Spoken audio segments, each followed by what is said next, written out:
आज तारीख है 29 जुलाई 2026, दिन है बुधवार। नमस्कार, स्वागत है आपका हमारे चैनल यूएई खबर में। अब खबरों में आगे बढ़ते हुए सबसे पहले नजर डालेंगे आज की हाइलाइट्स पर, फिर खबरों को विस्तार से बताएंगे। तो चलिए शुरू करते हैं। यूएई सरकार का बड़ा एक्शन, 42 डोमेस्टिक वर्कर एजेंसियों पर भारी जुर्माना। दुबई में खुला हाईटेक पेट शेल्टर, अब डिजिटल प्लेटफॉर्म से गोद ले सकेंगे रेस्क्यू किए गए कुत्ते बिल्लियां। आयुष्मान बैंक और नेशनल बॉन्ड्स मिलकर लॉन्च करेंगे नई सेवाएं। दुबई टैक्सी कंपनी की बड़ी कमाई 6 महीने में 1 अरब दिरहम से ज्यादा का राजस्व। और आखिर में जानेंगे क्या है आज के रियाल रेट्स, क्या आज के गोल्ड रेट्स और क्या है आज के दिरहम रेट्स। तो चलिए खबरों को विस्तार से बताते हैं। यूएई सरकार का बड़ा एक्शन, 42 डोमेस्टिक वर्कर एजेंसियों पर भारी जुर्माना। यूएई के मानव संसाधन और अमीरातीकरण मंत्रालय यानी मोहरे ने घरेलू कामगारों, डोमेस्टिक वर्कर की भर्ती और रोजगार से जुड़े नियमों के उल्लंघन पर बड़ी कार्रवाई की है। वर्ष 2026 की पहली छमाही जनवरी से जून के दौरान मंत्रालय ने देश भर में 42 घरेलू कामगार भर्ती एजेंसियों पर कुल 135 उल्लंघनों के लिए जुर्माना लगाया है। जांच में सामने आया है कि कई एजेंसियां लाइसेंसिंग नियमों, सेवा मानकों और घरेलू कामगारों के अधिकारों से जुड़े प्रावधानों का पालन नहीं कर रही थी। मंत्रालय ने स्पष्ट किया है कि श्रमिकों और नियोक्ताओं दोनों के अधिकारों की सुरक्षा सुनिश्चित करने के लिए नियमित निरीक्षण अभियान जारी रहेंगे और नियमों का उल्लंघन करने वाली एजेंसियों के खिलाफ सख्त कार्रवाई की जाएगी। अधिकारियों ने नागरिकों और निवासियों से केवल लाइसेंस प्राप्त एजेंसियों के माध्यम से ही घरेलू कामगार नियुक्त करने की अपील भी की है। दुबई में खुला हाईटेक पेट शेल्टर, अब डिजिटल प्लेटफॉर्म से गोद ले सकेंगे रेस्क्यू किए गए कुत्ते बिल्लियां। दुबई नगर पालिका यानी दुबई म्युनिसिपैलिटी ने वारसान स्थित बर्ड्स एंड पेट्स मार्केट में एक आधुनिक इंटीग्रेटेड पेट शेल्टर शुरू किया है। इसके साथ ही रेस्क्यू किए गए कुत्तों और बिल्लियों को नया घर दिलाने के लिए एक डिजिटल अडॉप्शन प्लेटफॉर्म भी लॉन्च किया गया है। इस प्लेटफॉर्म पर लोग ऑनलाइन उपलब्ध पालतू जानवरों की फोटो, स्वास्थ्य संबंधित जानकारी और उनके व्यवहार की जानकारी देखकर अपनी पसंद का पेट जो है वो चुन सकेंगे। शेल्टर में पशुओं के इलाज, पुनर्वास, ग्रूमिंग और गोद लेने की पूरी व्यवस्था एक ही स्थान पर की गई है। यहाँ इंटरैक्टिव अडॉप्शन रूम, आधुनिक वेटनरी क्लिनिक और खोए हुए पालतू जानवरों को उनके मालिकों से मिलाने की सुविधा भी उपलब्ध है। दुबई नगर पालिका का कहना है कि इस पहल का उद्देश्य पशु कल्याण को बढ़ावा देना, जिम्मेदार पालतू पालन को प्रोत्साहित करना और आवारा जानवरों के लिए बेहतर देखभाल सुनिश्चित करना है। इसके अलावा घायल और बीमार आवारा जानवरों के इलाज के लिए विशेष पशु चिकित्सालयों के साथ साझेदारी की गई है और ट्रैप, न्यूटर, रिटर्न कार्यक्रम के तहत आवारा बिल्लियों की नसबंदी, टीकाकरण और पुनर्वास का काम भी जारी रहेगा। आयुष्मान बैंक और नेशनल बॉन्ड्स मिलाकर लॉन्च करेंगे नई सेवाएं। आयुष्मान बैंक और नेशनल बॉन्ड्स, आपको बता दें कि ये दोनों मिलाकर संयुक्त अरब अमीरात यानी कि यूएई में बचत की संस्कृति को बढ़ावा यानी सेविंग्स की संस्कृति को बढ़ावा देने और अधिक लोगों तक शरिया अनुरूप वित्तीय सेवाएं पहुंचाने के लिए समझौता ज्ञापन यानी MOU पर हस्ताक्षर दोनों ने किए हैं। इस साझेदारी के तहत दोनों संस्थान ग्राहकों के लिए नई बचत और निवेश योजनाएं विकसित करेंगे, साथ ही संयुक्त मार्केटिंग अभियान और विशेष वित्तीय समाधान भी पेश करेंगे। इसका उद्देश्य लोगों को लंबी अवधि की बचत के लिए प्रोत्साहित करना, वित्तीय समावेश को मजबूत करना और व्यक्तियों व व्यवसायों की बदलती जरूरतों के अनुरूप सेवाएं उपलब्ध कराना है।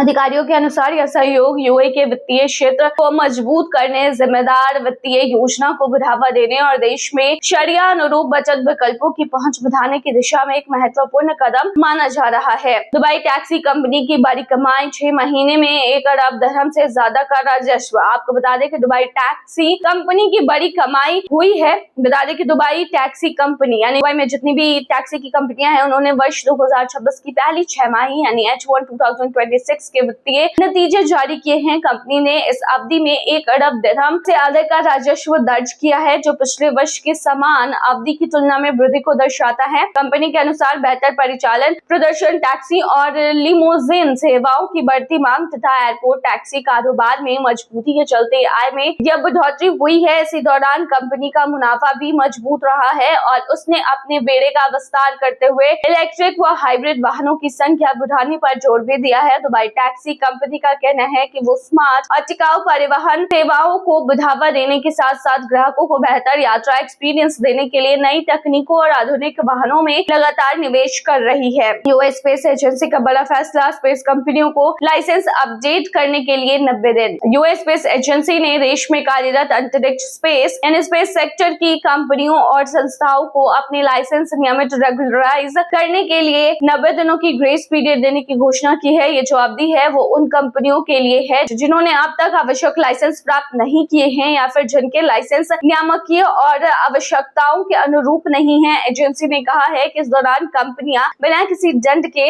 अपने दस्तावेज और लाइसेंसिंग प्रक्रिया को पूरी कर सकती है। ग्रेस पीरियड समाप्त होने के बाद नियमों का पालन नहीं करने वाली कंपनियों के खिलाफ कानूनी कार्रवाई और जुर्माना लगाया जा सकता है। यूएई स्पेस एजेंसी के अनुसार इस कदम का उद्देश्य देश के तेजी से बढ़ती अंतरिक्ष उद्योग में पारदर्शिता, नियामकीय अनुपालन और सुरक्षा संचालन सुनिश्चित करना है ताकि यूएई का स्पेस सेक्टर अंतर्राष्ट्रीय मानकों के अनुरूप आगे बढ़ सके। अबू धाबी पुलिस का अलर्ट, सैलरी पेमेंट स्कैम से रहे सावधान। अबू धाबी पुलिस ने वेतन भुगतान यानी सैलरी पेमेंट से जुड़े ऑनलाइन धोखाधड़ी के मामलों को लेकर नागरिकों और निवासियों को सतर्क रहने की सलाह दी है। पुलिस के अनुसार साइबर ठग खुद अपने को बैंक का अधिकारी बता रहे, सरकारी अधिकारी या फिर कंपनी का प्रतिनिधि बताकर लोगों से संपर्क करते हैं और वेतन जारी करने या फिर बैंक खाते को अपडेट करने या भुगतान वेरिफिकेशन करने के बहाने उनकी पर्सनल और बैंकिंग जानकारी हासिल करने की कोशिश करते हैं। इसके बाद वो खातों से पैसे निकाल लेते हैं। पुलिस ने लोगों से किसी भी अनजान कॉल, ईमेल, एसएमएस या फिर लिंक पर अपनी बैंक डिटेल, ओटीपी, पासवर्ड या फिर एमिरेट्स आईडी की जानकारी शेयर न करने की अपील की है। अधिकारियों ने कहा है कि संदिग्ध संदेश या फिर कॉल मिलने पर तुरंत संबंधित बैंक या फिर पुलिस से संपर्क करें और केवल आधिकारिक चैनलों का ही उपयोग करें। अबू धाबी पुलिस ने दोहराया है कि जागरूकता और सतर्कता ही ऐसे साइबर फ्रॉड से बचने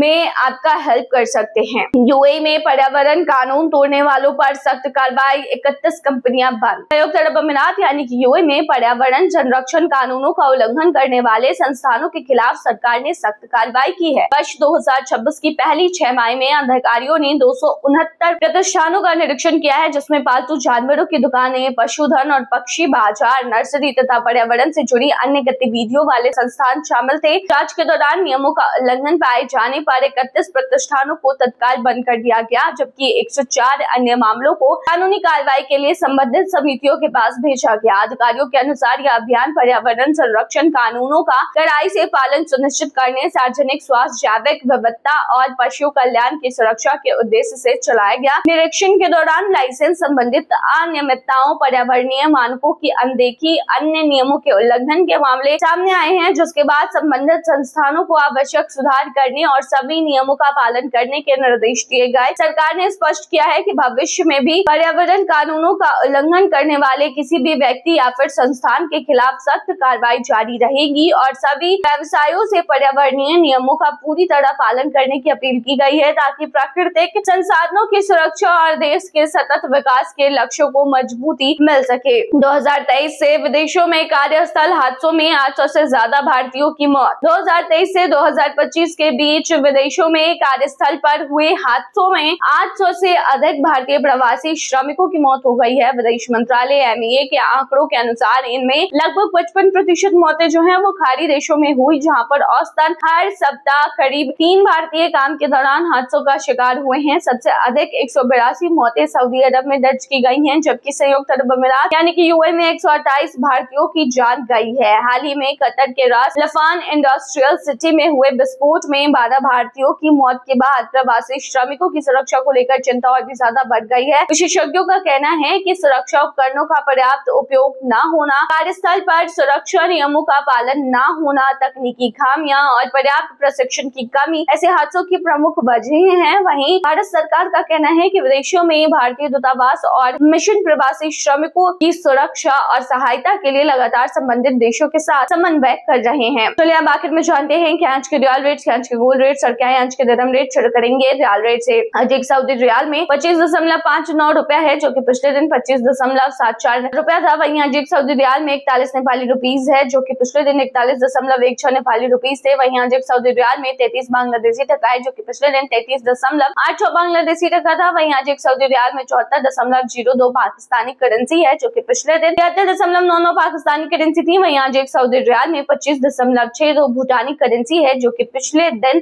25.71 भूटानी करेंसी थी। चलिए अब जानते हैं क्या है आज के गोल्ड के रेट्स। तो आपको बता दें कि यूए में सोने की कीमतों में लगातार उतार चढ़ाव जारी है, जहां पर यूए में आज 18 कैरेट सोने की जो प्राइस है वो 372.10 दिरहम प्रति ग्राम है, जो कि पिछले दिन 375 दिरहम था। यानी कि आज के गोल्ड के रेट के 18 कैरेट के भारतीय मुद्रा में कीमत 9,717 के होते हैं। वही 22 कैरेट गोल्ड की प्राइस जो है वो 454.75 दिरहम प्रति ग्राम है, जो कि भारतीय मुद्रा में 11,875 के होते हैं, जो कि पिछले दिन 456.25 दिरहम प्रति ग्राम पर था। वहीं आज 24 कैरेट सोने के दाम की कीमत 491 दिरहम प्रति ग्राम है, जो कि पिछले दिन 492.75 दिरहम प्रति ग्राम थे। वहीं आज के 24 कैरेट सोने के दाम के भारतीय मुद्रा की बात करें तो ये 12,821 होते हैं। चलिए बात कर लेते हैं आखिर में दिरहम रेट की। तो बता दें कि आज ये क्यूआई दिरहम के मुकाबले 26.10 रुपए है, जो कि पिछले दिन 26.22 रुपया था। वहीं आज ये क्यूआई दिरहम में 41.84 नेपाली रुपीज है, जो कि पिछले दिन 42.07 नेपाली रुपीज थे। वहीं आज एक यूआई दिरहम में 33.68 बांग्लादेशी टका है, जो कि पिछले दिन 33.60 बांग्लादेशी टका था। वहीं आज एक यूआई दिरहम में 75.66 पाकिस्तानी करेंसी है, जो कि पिछले दिन 75.50 पाकिस्तानी करेंसी थी। वहीं आज एक यूआई दिरहम में 26.15 भूटानी करेंसी है, जो कि पिछले दिन 26.22 भूटानी करेंसी थी। तो ये थी तमाम जानकारी। बने रहिए ऐसे तमाम खबरों के लिए हमारे चैनल पर।